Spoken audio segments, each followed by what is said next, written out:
In the wake of the coronavirus and recommended courses of action, we at Tiny Table Talks hope you are staying safe, healthy, and hydrated.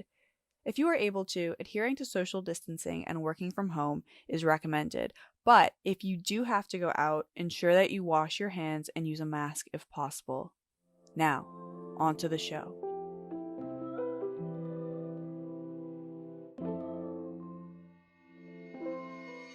Hello and welcome back to Tiny Table Talks. We're here every Thursday on Spotify and YouTube, so be sure to check us out. And please follow us on Instagram at the CC Zone. Last week, it was International Art Day, so we shared our thoughts on art and the many forms that it comes in.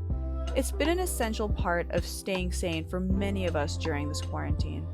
On top of that, many people are having to adjust to prepping and eating food during this time. So this week, we'll be discussing all things food. We hope you ate before this episode. Given that we are taking measures to adhere to social distancing, I sent members of our team questions pertaining to the topic. Here they are now with some answers. My name is Ariana, and I'm in the room with 3 people. Hey, what's up? It's Ben, here for another episode of the Tiny Table Talks podcast from home, because COVID messed up the entire world. Hi guys, this is Maeva and I'm here since the very beginning of the podcast series. Hi everybody, it's Chloé, back at it again. To start things off, what's the strangest food that you've ever eaten? I think the strangest food I've ever eaten is balut. It is those fertilized developing duck egg embryo that are found in the Philippines mostly, but also in other Southeast Asian countries. So yeah, when I was a kid, my parents would order that, but I think I didn't know that there was an actual embryo inside of the egg because I would eat the outer part, only the yellow part. And then I noticed something dark inside, and that was the baby duck. It was almost done developing, and sometimes I would see little bits of hair. And yeah, because of that, I've never eaten the actual embryo, but I would just eat the outer part of it. I think that's the strangest food I've ever eaten. Personally, it would be a tie between squid ink pasta in Paris or when I went to Ecuador with my family on vacation and we had grubs when we went to go visit the jungle. Both things tasted pretty good, actually. Food-wise, I'm usually very open-minded, but I didn't expect to find these things or have the chance to eat them. Like, I did not know that squid ink in pasta was a thing until I was at the restaurant and I saw it on the menu and I was like, this, I have to try. When I went to Thailand, I went to the Koh Sam Road, which is a very touristic area. It's a street with restaurants, shops, and there I eat a fried scorpion. I would not recommend that because it tastes awfully. It tastes like a potato chips, a rotten potato chips, like disgusting. One time a friend of mine had one of those like wrapped packages of deep fried crickets. You know, those things that are trending everywhere nowadays. They're part of a great new health program, high protein. And yeah, I remember like this was, I think they were like the flavored kinds. Honestly, pretty damn good. They definitely haven't become part of like my daily diet anymore. For sure, I'm not having corn pops and crickets for breakfast most mornings, but honestly, I would have it again. It wasn't just a one-time kind of thing. It was kind of like a weird, tiny, like potato chip that was kind of like weirdly shaped. Apparently, very good for your health in a lot of ways. What's your favorite food? My favorite food is bread escalope with spaghetti cooked by my mom. It's very easy, but it's something I really love. Pizza. It's a go-to kind of food, but it's a go-to food for a reason, damn it. It's just one of those rare foods that is just a true wholesome good. One of the only big debates I ever have with my girlfriend or any sort of arguments is usually about food. She never eats pizza. Me, I have pizza a good 1 or 2 times a week at least. Thing is that like she has nothing against pizza. She just is absolutely horrified of tomatoes. How she manages to do this, and I don't know. I'd love to. I keep on trying to get her to go into a specialist and get her taste buds examined. No, just kidding. If you're listening to this, Allegra, I love you, and please don't kill me. I have a favorite food for each culture, I would say. For example, Japanese, I would say it's Japanese curry with pork cutlet. Oof. Now I'm getting hungry. Laos, I would say. It is called nem khao, which is a salad with deep fried rice balls and chunks of fermented pork sausage chopped with chopped peanuts in it. Oh my gosh. And they add some lemon and then some cilantro and then with a little bit of spice they would add some chili peppers. Oof. I'm getting hungry too. A lot of potato-based things is the first thing that comes to mind because my mom's side of the family is Peruvian. So when we go out and have Peruvian food, it's usually a lot of stuff based on that. And then, of course, it's very versatile in that there's French fries, vodka. Okay, I guess the question wasn't which is the most versatile food, but a lot of things I kind of go to regularly from many different cultures, there's always some element of potato involved. So I have to say that. Oh, and dark chocolate. I love dark chocolate. Are you more likely to just eat food as fuel, or do you enjoy tasting food? Of course I enjoy tasting food. Are there people out there who truly stuff bits of edible matter in their mouths and swallow it as quickly as they can and not even take a moment to take in the taste? I don't think people like that exist. Of course everyone loves tasting food. This is one of those uniform things. Do you enjoy having arms? Is Tom Hanks a wonder to the entire world? Yes, of course. It's very simple 2 + 2 science right there. Of course I enjoy tasting food. And I feel like a good portion of human history would probably back me up on those kind of things, you know? There's a reason we invent like 300 new condiments every single year. There's a reason that things like cronut burgers exist. As long as there's some kind of weird, odd chemical combination of 1 food, 2 food, 3 foods, 300 million foods that can be put together that will somehow stimulate your taste buds in some kind of new fascinating way, there will always be new foods to try. There will always be new tastes to enjoy. And that's not an accident. So for most of my life, I enjoyed the taste of food. I would overeat. I'd always be snacking. I mean, sometimes I still do it now.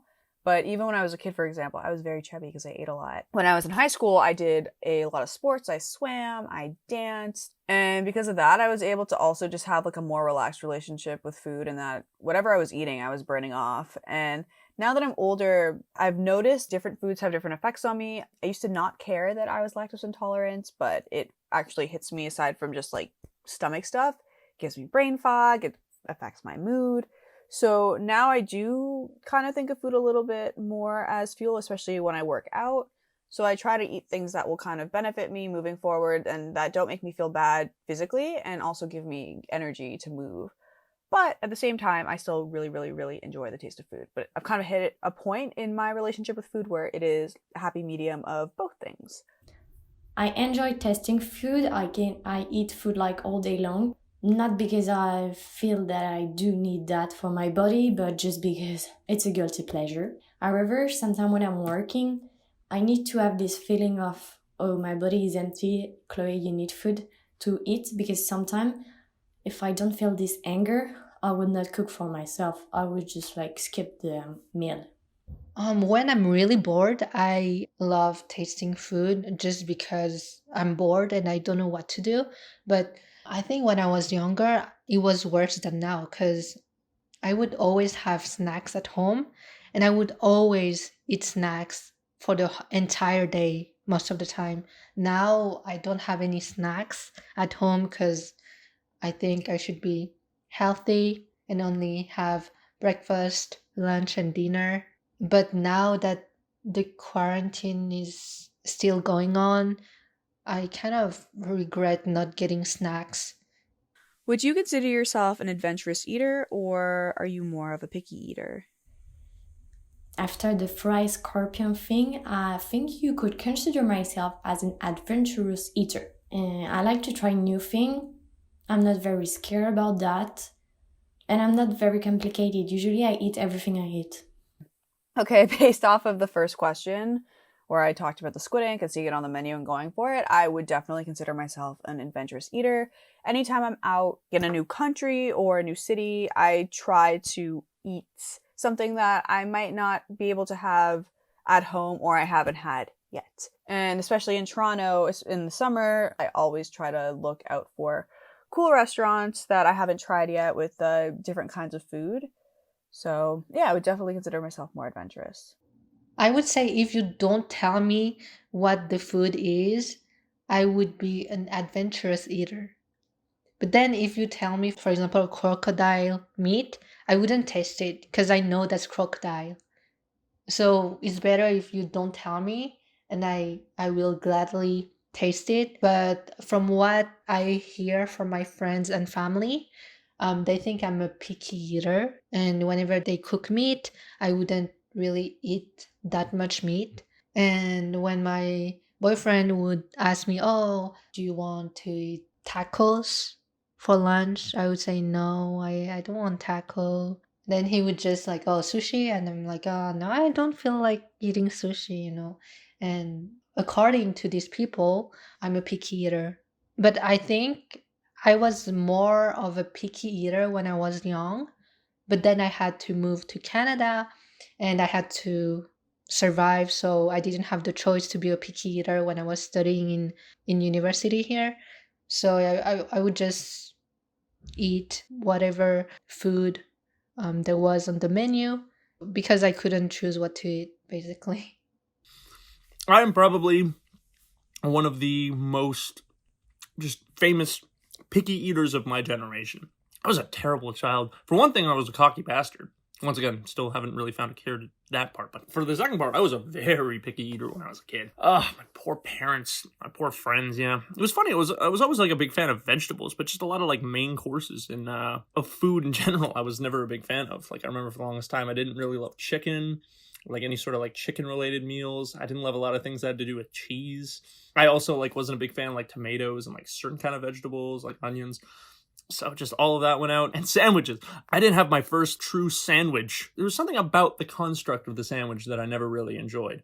I think for whatever reason when I was a little kid, I despised lettuce, even though lettuce is probably one of the most harmless pieces of food ever known to man, right up there with like, I don't know, mayonnaise or wheat or something like that. I don't know. My go-to like lunch foods when I was a kid were always hot dogs, maybe pizza pockets, sometimes just toast with jam or something like that on it. Thank you to my beloved mom for dealing with that crap for years on end. Do you prefer cooking or eating out? Because now I live by myself, I prefer cooking because it's cheaper and homemade meals, they're the best.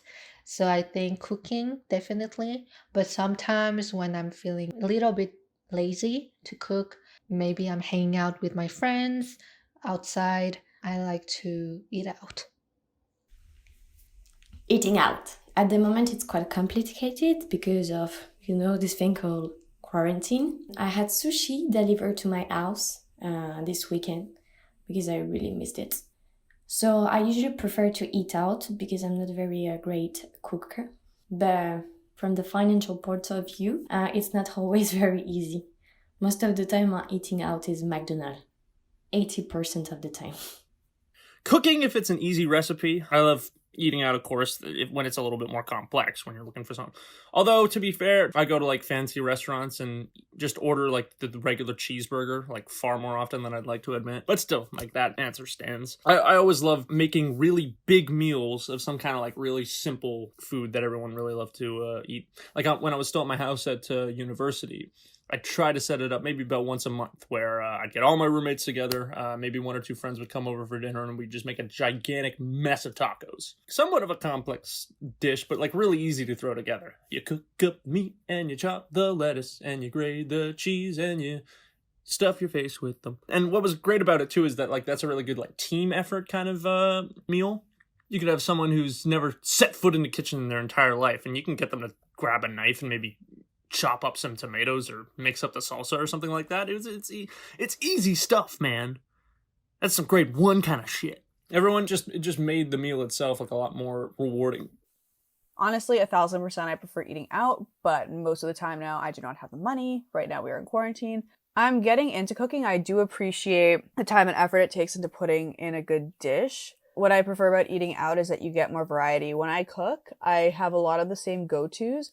For me, I'm not naturally a good cook. I'm more of a baker. But with cooking, you kind of have to have that culinary instinct, and I'm getting better, but I don't have it just yet. So when I am trying to cook something new, there is always a chance that I'll fail. And then when I'm cooking with people, I feel like I try to contribute, but because I'm not as like experienced or as talented, I'm not as good. So at least eating out kind of puts us all on the same playing field. And 9 times out of 10, when you're eating out, you're trying something new. Honestly, yeah, I definitely do prefer cooking to eating out, but I'm getting around to cooking. What's your favorite restaurant? No one restaurant really gives me, no one restaurant can give you any kind of food you want. There's so many different experiences that you can find in the entire spectrum of the food world. I don't think it's even possible to say that one restaurant beats over them all, except for Tim Hortons. Tim Hortons is the best. No, just kidding. So I think I don't have any, as long as the food is good at the restaurant. I'm happy. Yeah. I don't think I have an exact favorite restaurant, like one particular location, but I do have favorite kinds of restaurants that I will always just go to, or I'll be more willing to try because it's of the food genre. You know what I mean, but it's of the food genre that like I enjoy.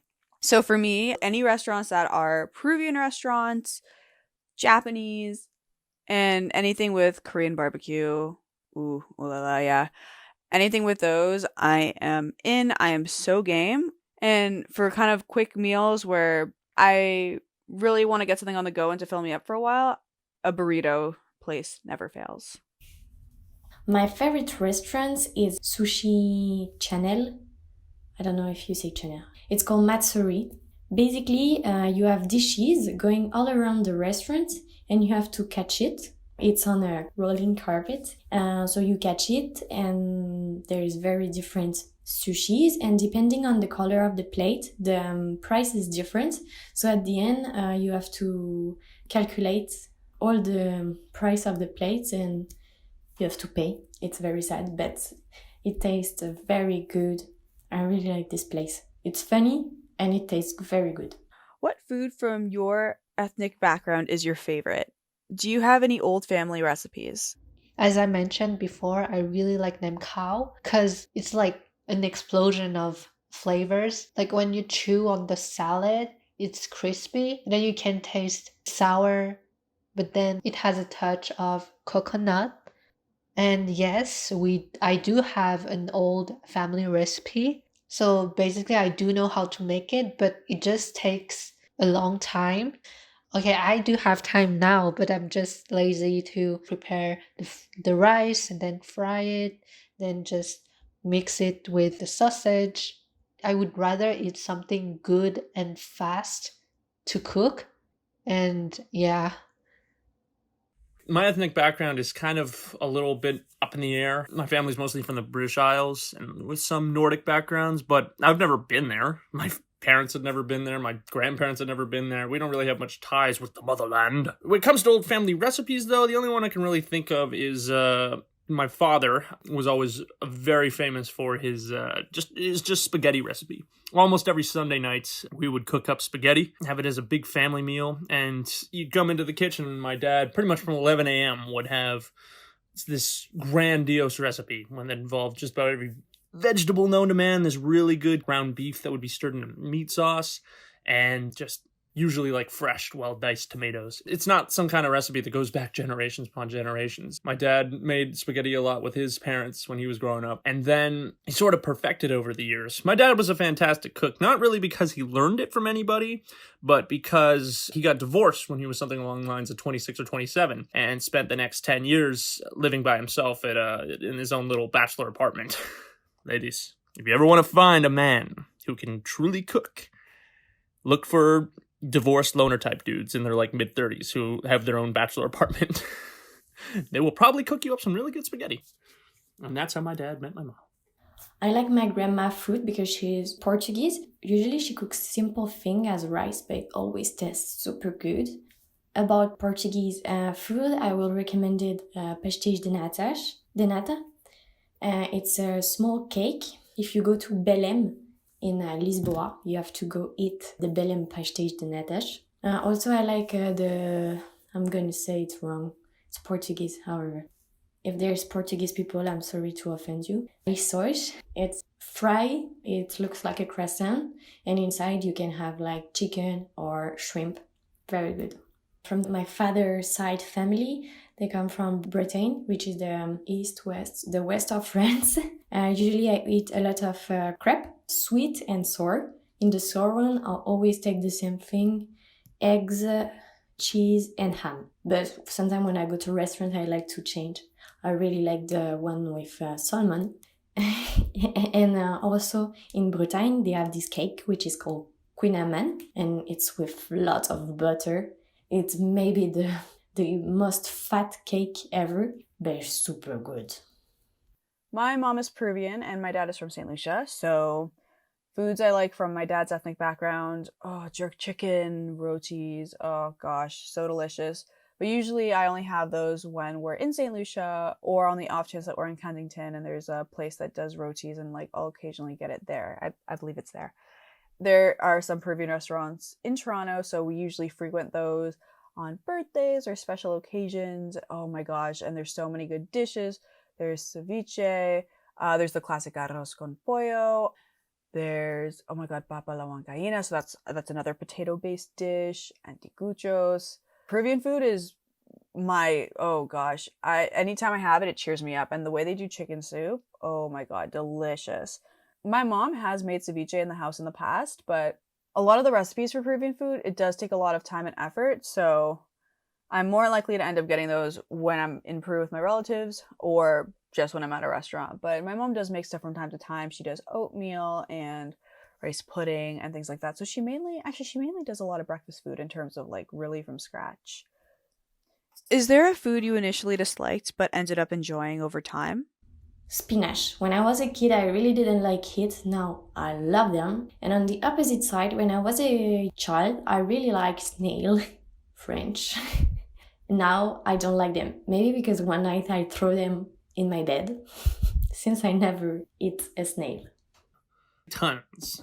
I am a aforementioned very picky eater, so I feel like a majority of all foods are foods that I've really come around from. Two real top ones that I could talk about are pot pie and salmon.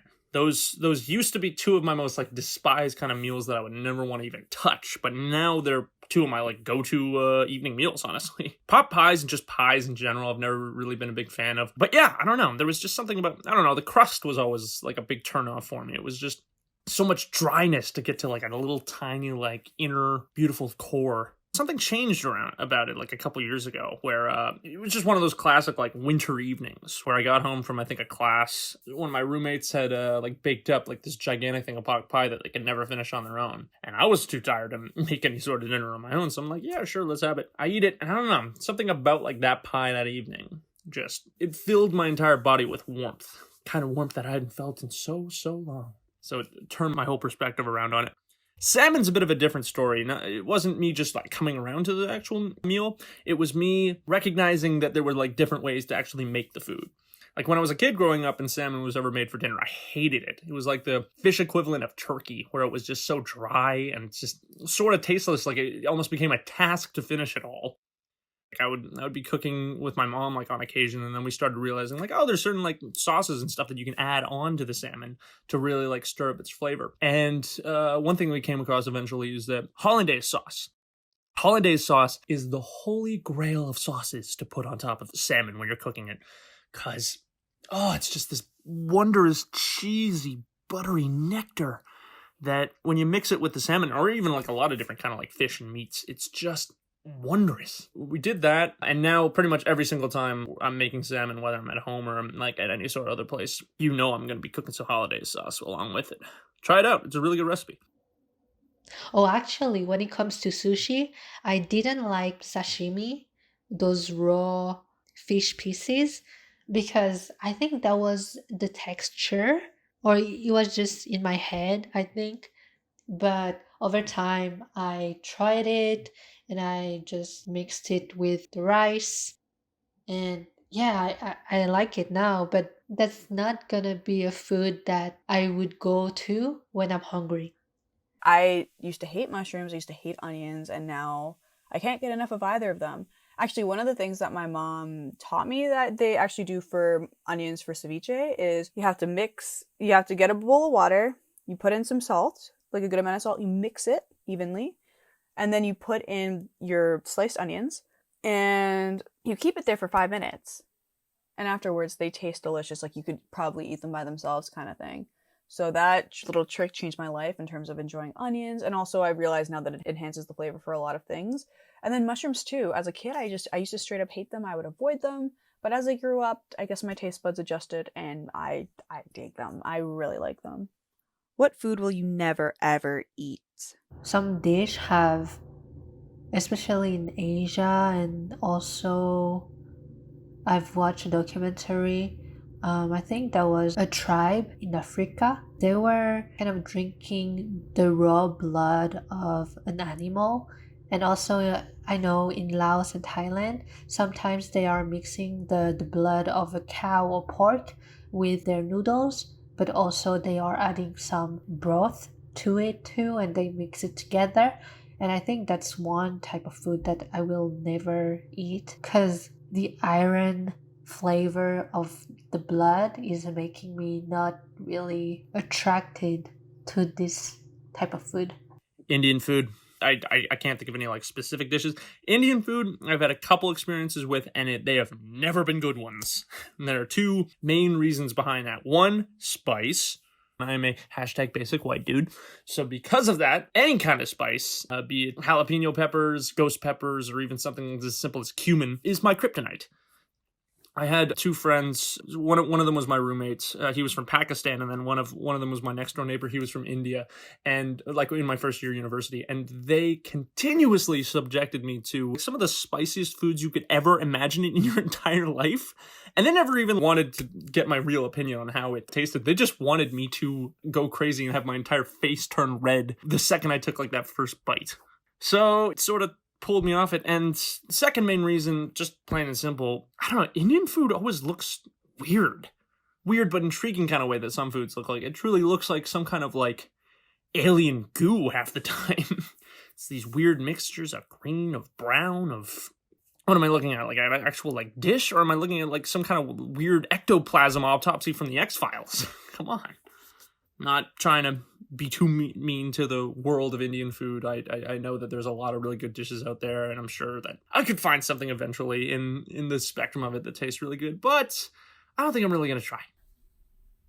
I'm really open-minded when it comes to food. Like I said, I test everything and usually I like it. But I would never ever, I hope, eat pangolin or bats or any wild animals that they used to eat in the Wuhan market. First, it looks disgusting. I'm sorry if I offend some people that really like this food, but it looks disgusting.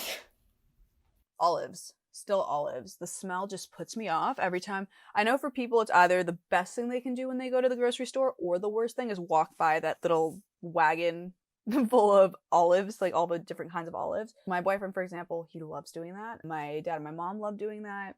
And I can't be near it. Though by accident I had a sandwich on New Year's and there was olives in there, apparently. But I didn't taste it, so I do not count it. I'm just too put off by the smell. What can I say? I'm sorry. What's the strangest but tastiest food combo that you've come up with?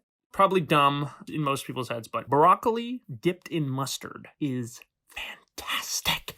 I discovered it when I was a kid, just like when we were having some kind of other meat that like I dip in mustard, and then I had broccoli, and I just tried it, and it was really good. It just adds a fun little bit of pizzazz onto broccoli, which otherwise, let's be honest, is kind of like basic vegetable. It made me go from being like very impartial when it came to broccoli to me actively like craving broccoli when I was a kid, and when I'm even now.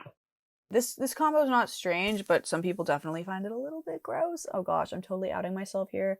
But sometimes, emphasis on sometimes, this is not a thing I do on a regular basis, I will get a tiny spoonful of peanut butter, poke a hole in the peanut butter in the spoon, and then I pour some honey in it, and then I just kind of enjoy it as a little snack. Every time my brother sees me do it, he's so grossed out. But it's like a nice mix of the sweet and the salty. And yeah, I guess that would be the strangest thing that I've personally come up with.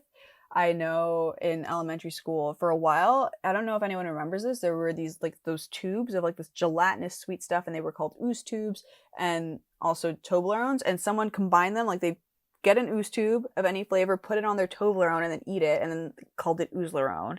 And looking back on it, pretty nasty stuff, but we were all pretty into it back in the day, like when we were 9-10 years old. I don't think we do many combos, and I'm not really into those things, but if I have to say strange food that I used to eat, oyster, and I love them, rabbit, I'm sorry, but I love rabbit. Frog's legs, yeah, and beef tongue with a great sauce is amazing. It's not a combo, but it's strange, mainly for people who don't live in France, and but you should try, because it's very good, I swear. Okay, so at home, I like to be experimental. And my sister would just tell me, oh, like, you're weird, you know that, right? Why do you want to taste this combination and then you like it? It's weird. At home, I usually eat a toasted bread, and then I just spread some butter and I just add some sugar. It's really good. But also I eat my banana with cheese. It's kind of good.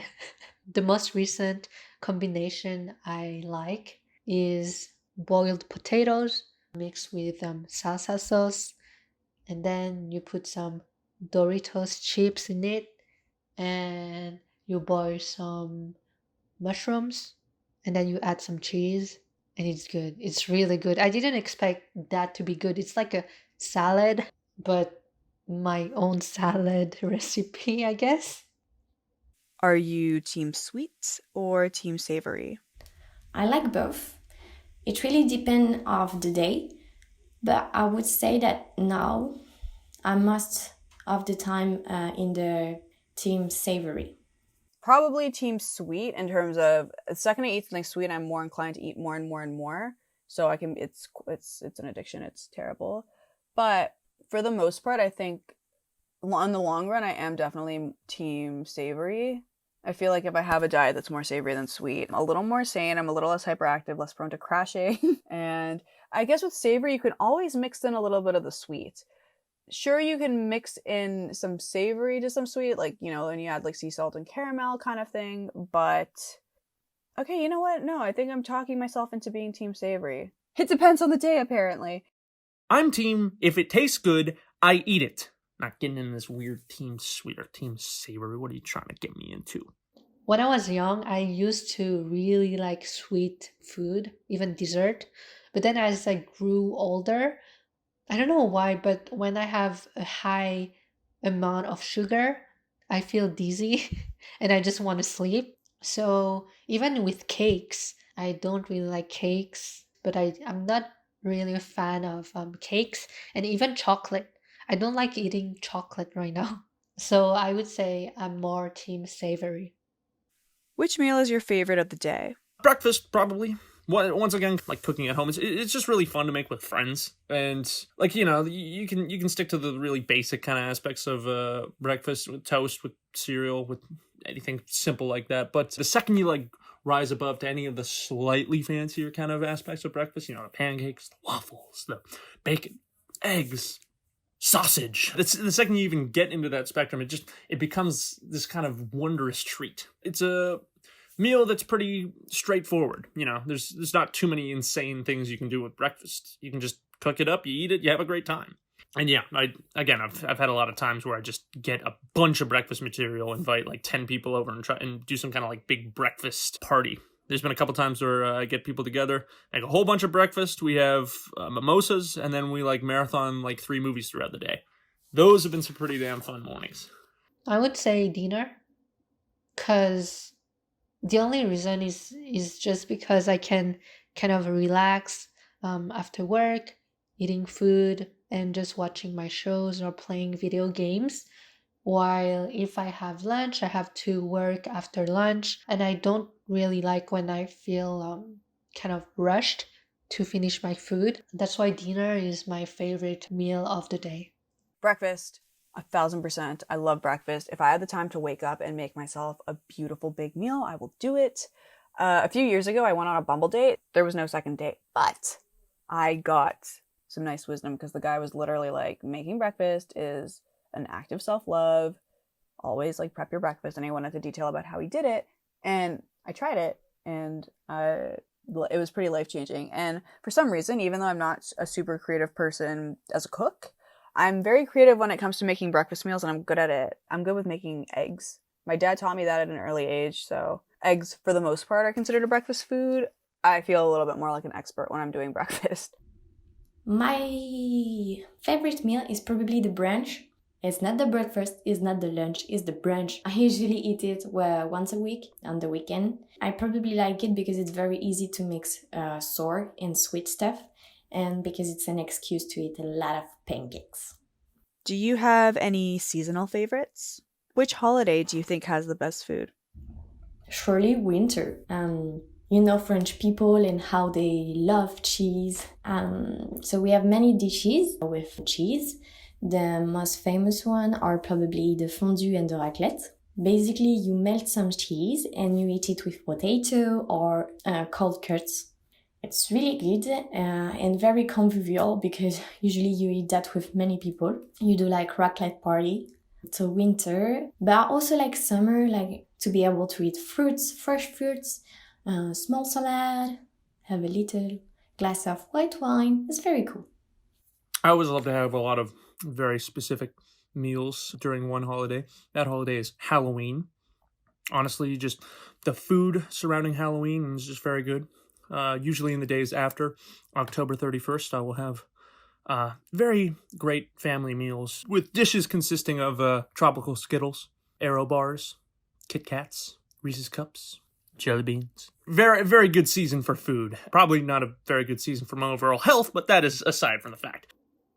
My seasonal favorite, it is Chinese New Year, when my grandma and my mom, they have to cook their own rice cakes. Not sure how you call it, but it's basically rice, beans, meat in it, and then they just wrap it with banana leaves. So yeah, and then they just boil it overnight. So which holiday has the best food? Oof. I mean, to me personally, it is Christmas with my family. Because I don't know if it's the same for other families who are celebrating Christmas, but when my family is celebrating Christmas, we always have seafood, and then have this Asian dish usually with fried noodles or something like that. And then we move on to dessert. Seafood is my ultimate favorite type of food, except oysters. I hate oysters. But yeah, other than that, I'm good with mussels, shrimps, lobsters. Yeah. Seasonally, I love all the fall food, so anything with cinnamon and pumpkin and apple pie, like stuff like food for the fall weather, I absolutely love. And then as a little baby capitalist, I do enjoy all the seasonal drinks at Starbucks. I always do the PSLs, and then in the winter I do like the chocolate mint frap, I think it's called. But yeah, and then the holiday that has the best food, Christmas. In terms of everyone brings something in, the meal's usually very bountiful and varied. But in terms of best food for eating out would definitely be Valentine's Day, because usually Valentine's Day you either go for a dinner or you have or when you have a romantic home cooked meal, it's usually something like special or unique. So Valentine's Day would come in second. Christmas for the potluck element of it, so you get like a lot, and then Valentine's Day because you're usually, again, you're trying to experiment, you're trying to be romantic. So I don't know if that counts, but I think it counts. What comfort food never fails to cheer you up? I love nachos, but because I'm lactose intolerant, I always have to have it with lactose-free cheese. So I don't get them that often, but I really love nachos, especially with the guacamole, the layers, the vegetables, everything. And then also in addition to that, I love sopa de gallina, which is basically hen soup in Spanish. So Peruvian chicken soup. I love the way they make it. I love the broth. I love everything about it. And if I have that, if I'm like sad or sick, I feel like $1,000,000 after. I really like mozzarella. Sometimes I just want to go in the fridge, take my mozzarella bowl, and eat it. French fries are my favorite. Maybe at the very top of the list is this little known place called the Spudster. And for that, you need to hop in your car, drive up to a little town called New Britain, which is just outside of Lindsay, which is where one of my grandmothers live. And it is this little like classic stand, like right out by the road, that almost solely serves French fries. My brother and I would love it so much that we pretty much to this day we still get like my mom to let us stop and pick it up. It's these wondrous spud potatoes that are deep fried to perfection, and then you get these huge servings of them. They don't serve you in like the little tiny thing that like you get at McDonald's or at Harvey's or something. It's so full, like it overflows half the time. You'll literally lose like 10% of the fries just to the ground when you're moving it around. And they put some salt, ketchup, I don't know, any other condiment you want. Oh, and it has one of the greatest life hacks that I've ever seen in my entire life. Whenever you have vinegar, half the time when I put vinegar on fries, like it'll just douse everywhere. These guys have vinegar in their own like little spray bottles, like, the kind of like Windex spray bottles. You spray it on and it perfectly spreads the vinegar out. Just a little like layer of it evenly on all of the fries. It's beautiful. When I just find myself in the city, my go-to is still Pizza. They serve their own personalized boxes of fries, also deep fried to perfection. Like what? $3.50. It's less than like your average like value meal at McDonald's. I really like burritos. Yeah, but my comfort food that never fails to cheer me up when I feel down or when I feel kind of like upset, I just go with a burrito because I just have a thing for burrito. If you were going to die tomorrow and you had access to any food you wanted, what would be your last meal? My last meal would be the crispy salad that I talked about from Laos, nem khao, because I really love this dish. If tomorrow would be the end of the world, I would just eat this dish. And I would just stuff myself with this dish until I can't eat anymore and I can die happily. What are you trying to say, Ariana? Are you trying to say that I'm going to wind up on death row? Because that's not the craziest thing to imagine me doing. Honestly, yeah. But no, if I were to die, pretty simple, basic answer. 72-ounce steak, medium rare, seasoned for several hours ahead of time in Montreal steak spice, and doused in barbecue sauce just before it's thrown on the grill. Served with loaded baked potato and some broccoli with mustard. That would be my go-to. I'm just a big fan of steak. I think it's the food I'd love to go out of this world with. A man who dies with a belly full of steak lived a pretty damn good life. It will be sushi from Matsuri, probably, if I can bring the restaurant. I would say the nicest, most expensive medium rare steak. I would want a nice batch of cookies, some steak, Inca Cola. That's a Peruvian soft drink. I would definitely have some Inca Cola. I would definitely have a little bit of Peruvian food, a little bit of St. Lucian food. I'd want cabbage rolls, actually. I really like cabbage rolls. That would be the weirdest course of meal, but it wouldn't matter because if it was my last day, I wouldn't have to worry about the consequences of throwing up or anything. So I would have all that. Oh, and sushi and miso soup. Definitely miso soup. Oh, I love miso soup. Probably just a bit of everything. You know what? Just take me to a buffet. There's my last meal. I'll just kind of like a nice one though, not Mandarin. If I'm dying tomorrow, we want to turn the knob up a little bit. This wraps up our episode on food. I hope you enjoyed listening to all our favorites, and hopefully you've worked up an appetite and have some food of your own to grab and eat. We'll be back at our respective tables next Thursday for our season 2 finale, where we will appropriately be sharing our bucket lists. Can't wait to join you all next week. It's bittersweet that we'll be ending the season, but I look forward to being able to talk with the rest of the team for one last time this season. Thank you for listening to the This Season podcast, and don't forget to subscribe to our Instagram page. We will see you all in the next episode. Bye. Bye.